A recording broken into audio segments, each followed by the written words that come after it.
Hello, everyone, and welcome again to another Teacher Joseph podcast. Well, today we're going to be talking about the amount of alcohol that's in a pint of beer. Now, you know that we don't use the metric system here. So if you go into a pub and ask for a litre of beer, they're going to look at you strangely. And if you just ask for a beer, you're going to get a pint. Okay, unless you ask for a half pint.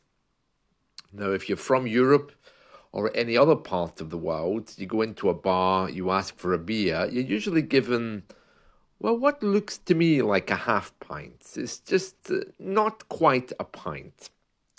You go into a pub here, you ask for a beer, you're given a pint. And you have to be quite specific if you don't want that much.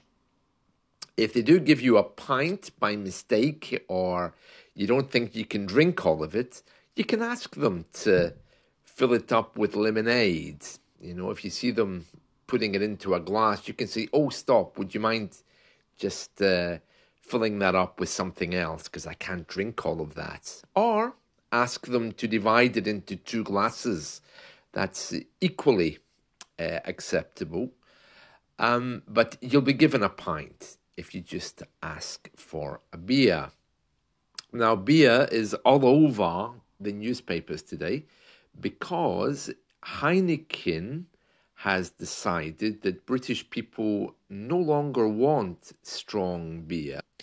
And therefore, they've decided to reduce the alcohol content from 3.6 to 3.4. I wouldn't have thought that would make a difference.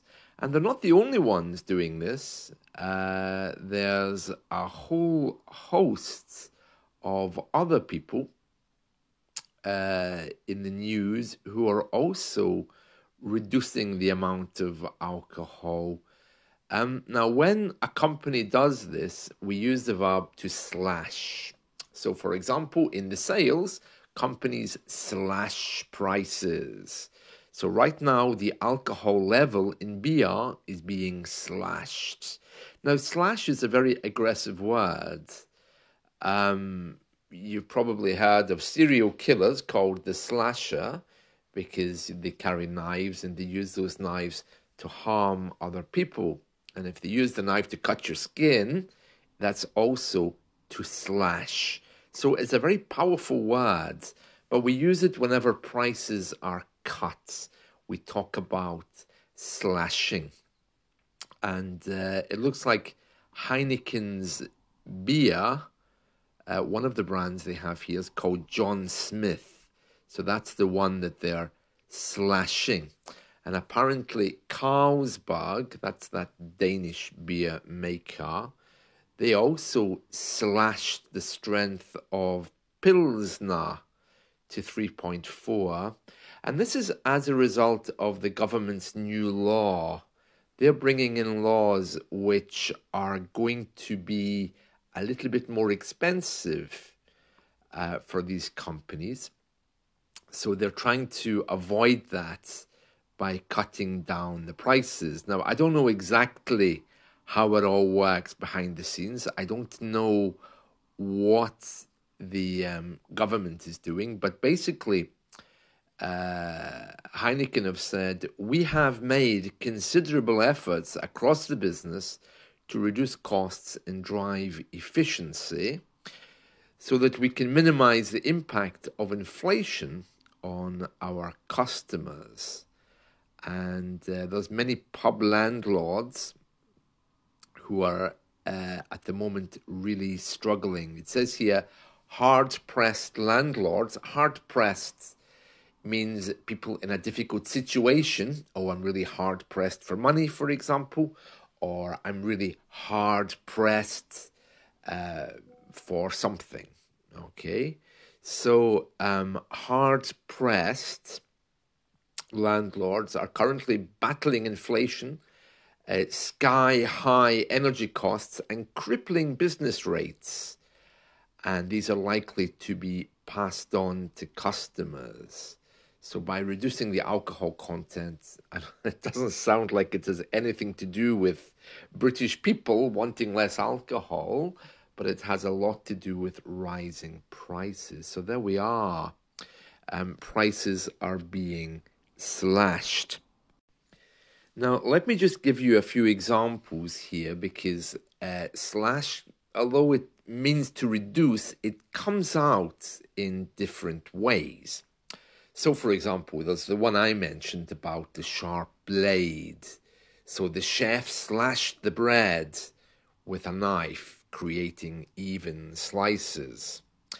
The vandal, that's the bad man, slashed the tires of the car, leaving it immobile. The company slashed prices, or in this case, alcohol, as we spoke about. The critic slashed the new movie, which is basically criticizing harshly. The car slashed through the puddles on the road, so that's to move through or across something quickly. The artist slashed a series of bold lines, so he created something by cutting. The editor slashed my manuscript, so he didn't like it and he basically tore it apart, figuratively speaking, by removing a lot of my ideas. The accountant slashed through the incorrect figures and wrote the correct ones beside them. So that's if, someone doing mathematics is scoring through the numbers and correcting them.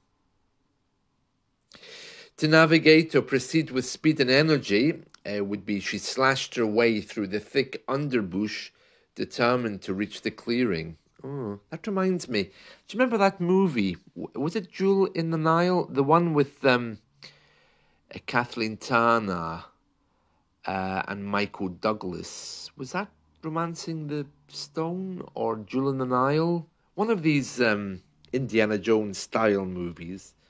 Yeah, very good, very good. Actually, it came up on my playlist last night on one of the platforms. So yeah, very nice, very nice. So there we are, to slash. And yeah, movies which are being edited, they also can be slashed by the editor, leaving whole chunks of it on the floor. These podcasts I do, they have to be edited. They sometimes have to be slashed by me. There we are. So the verb to slash. So we are talking about this because some breweries, beer makers, are slashing the price of beer in the UK currently. Well, of course, the opposite of slashing would be repairing, topping up, or inputting rather than taking away. And for those of you who follow this podcast religiously, I just want to tell you that over on my website, teacherjoseph.com, there's now a section called The Weekly Lesson. And every week there'll be a new essay which will contain idioms, bits of grammar. And in this weekly lesson, there's going to be grammar guides, study guides. There's also going to be quizzes, IELTS cues, the idioms, all listed into separate sections. And I'll be adding to it as well. I'm hoping to include some crosswords. It's all free.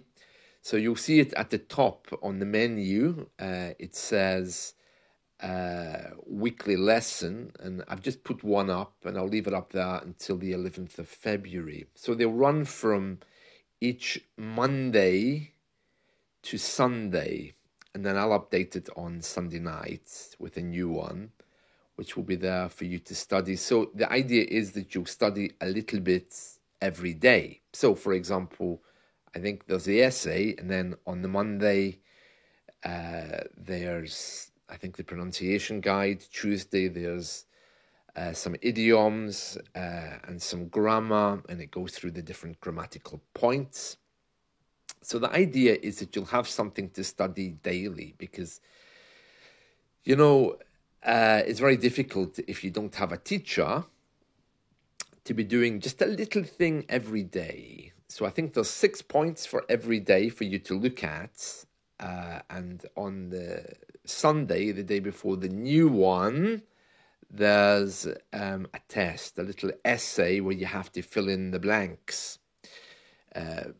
But there's plenty of scope to change it if you don't like it, if you have a look at it. So it's something for you to play with every day, something new. I'm really trying to get you all to be doing something, because what I'm hearing is, oh, Teacher Joseph, I don't have time, I'm not motivated, I don't know where to start, what should I do?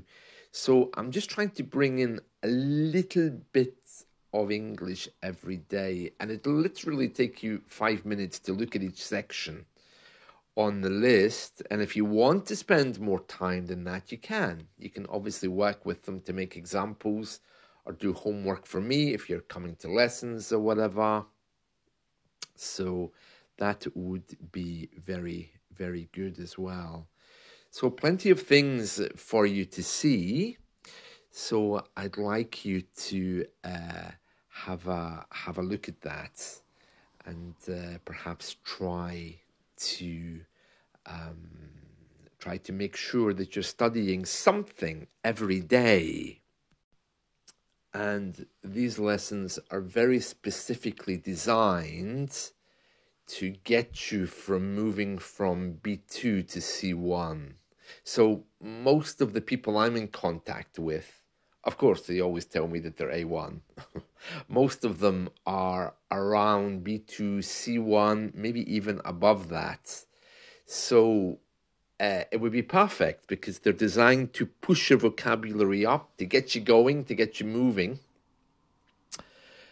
So yeah, it's very easy for me to post these. So I really do hope that you use them, because it takes me a little bit of time to prepare them, of course. I can see from the figures on my website who's looking at these, okay? So if they're not popular, then I'll end up taking them down. But please give them a chance. Have a look. There'll be a new one every Monday. So the one I've just posted will be there until the 11th of February. And after the 11th, I'll post a new one. And you have something to study every day. So hopefully that really helps. And the best thing is they're all free. So I'm really hoping that those of you who are taking lessons with me, please use this as a resource. I'll be encouraging you to use it if you are taking lessons with me, and I'll be asking you about it. There's a written part on there for an essay, so you can also use that as an IELTS question that you can prepare with too, so you can bring it as part of your homework if you want to do that. And that's it. So there we are. Oh, who would have thought beer, alcohol being reduced in the UK? But bizarrely, the prices are still going up, even though the alcohol is going down. Yeah, a little bit strange. They're saying that British people are getting healthier anyway, but yeah, I think we've a long way to go with that. I wouldn't really trust them with that. And that's it. So I'll see you soon. Take care. Bye.